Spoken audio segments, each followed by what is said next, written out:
غیبت کیا ہے؟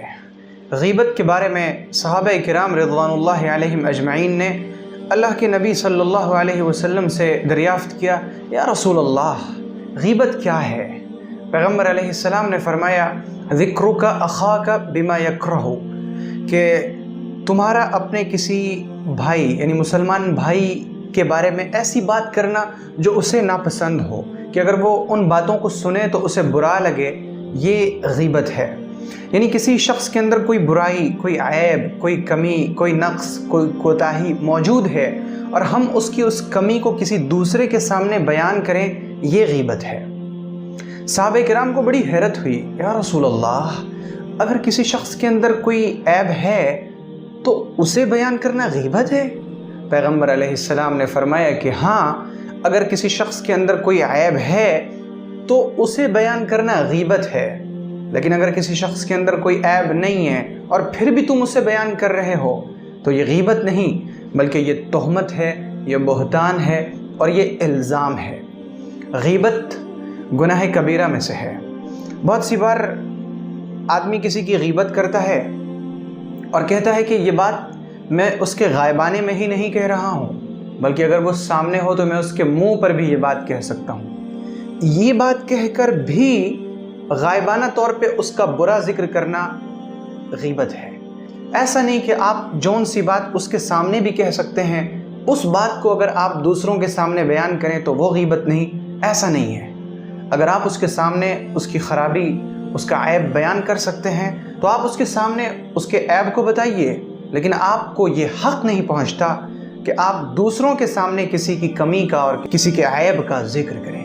یہ غیبت ہے اور اللہ رب العزت نے غیبت کو حرام فرمایا ہے۔ جب کوئی شخص کسی کی غیبت کرتا ہے تو گویا کہ وہ اس کی عزت اور آبرو سے کھیل کرتا ہے۔ مشکات المصابیح میں پیغمبر صلی اللہ علیہ وسلم کا یہ فرمان منقول ہے کہ معراج کی رات میرا گزر ایسے لوگوں کے پاس سے ہوا جن کے ناخون پیتل اور تانبے کے تھے، اور وہ اپنے اس تانبے کے ناخون سے اپنے سینے کو اور اپنے چہروں کو چھیل رہے تھے۔ میں نے پوچھا یہ کون لوگ ہیں؟ مجھے بتایا گیا کہ یہ وہ لوگ ہیں جو دوسرے لوگوں کی بے آبروئی کرتے تھے، یعنی ان کے بارے میں غلط سلط باتیں مشہور کیا کرتے تھے، یہ ہیں وہ لوگ۔ تو غیبت کرنے والوں کا بھی یہی انجام ہے۔ یہاں پر رک کر یہ بات بھی یاد رکھی جائے کہ جس طرح غیبت کرنا حرام ہے، اسی طرح دوسروں کی غیبت سننا بھی حرام ہے۔ بہت سی بار بندہ غیبت آرام سے سنتا رہتا ہے، اس کا خیال ہوتا ہے کہ میں تو غیبت نہیں کر رہا ہوں، میں تو محفوظ ہوں، لیکن سوچنے کی بات یہ ہے کہ آپ کی زبان تو محفوظ ہے لیکن آپ کے کان محفوظ نہیں۔ آپ کے کان دوسروں کی غیبت سے آلودہ ہو رہے ہیں، گندے ہو رہے ہیں۔ جس طرح غیبت کرنا حرام، اسی طرح غیبت سننا حرام۔ جہاں پر غیبت، جس مجلس میں غیبت ہو رہی ہو وہاں سے اٹھ جانا یہ بہتر ہے۔ اگر کوئی شخص پرسنلی آپ کے پاس آ کر کسی کی غیبت کرتا ہے تو آپ ذرا دو ٹوک انداز میں اخلاقی جرأت کا مظاہرہ کرتے ہوئے اس سے کہہ دیں کہ مجھے معاف کریں، میں غیبت نہیں سن سکتا۔ آپ مجھ سے جو باتیں چاہیں کریں، اپنے بارے میں بات کریں، اپنے گھر والوں کے بارے میں باتیں کریں، لیکن میں دوسروں کے بارے میں کوئی گفتگو سننا نہیں چاہتا۔ اس طرح آپ اخلاقی جرأت کا مظاہرہ کریں۔ یہ بد اخلاقی نہیں ہے، بلکہ یہ اللہ رب العزت کے حکم کو ماننے کا بہترین طریقہ ہے، غیبت سے بچنے کا طریقہ۔ حضرت اسماء بنت یزید رضی اللہ عنہا روایت کرتی ہیں کہ پیغمبر صلی اللہ علیہ وسلم نے فرمایا کہ اگر کسی مسلمان کی غیبت کی جا رہی ہو اور اس کا گوشت کھایا جا رہا ہو، پھر کوئی دوسرا شخص دفاع کر دے، یعنی جس کی غیبت کی جا رہی تھی اس کی طرف سے بولنے لگے کہ نہیں، تم جو فلاں کا یہ عیب بیان کر رہے ہو وہ اس عیب سے خالی ہے، تو جو شخص کسی مسلمان کا دفاع کرتا ہے، کسی مسلمان کی طرف سے جس کی غیبت کی جا رہی ہے اس کی طرف سے یہ کچھ بولتا ہے، اس کا دفاع کرتا ہے، اس کی طرف آنے والے عیب کو روکتا ہے، تو اللہ رب العزت اس دفاع کرنے والے کو جہنم کی آگ سے آزاد کر دے گا۔ اسی طرح حضرت ابو الدرداء رضی اللہ عنہ پیغمبر صلی اللہ علیہ وسلم سے روایت کرتے ہیں کہ جو شخص کسی مسلمان کی عزت و آبرو کا دفاع کرتا ہے، اللہ رب العزت قیامت کے دن اسے دوزخ سے دور کر دے گا، پھر اللہ کے نبی صلی اللہ علیہ وسلم نے اس آیت کی تلاوت فرمائی وَكَانَ حَقًّا عَلَيْنَا نَصْرُ الْمُؤْمِنِينَ کہ ہم پر مسلمان کی، ایمان والوں کی مدد کرنا ہم پر حق ہے کہ ہم ایمان والوں کی مدد کریں۔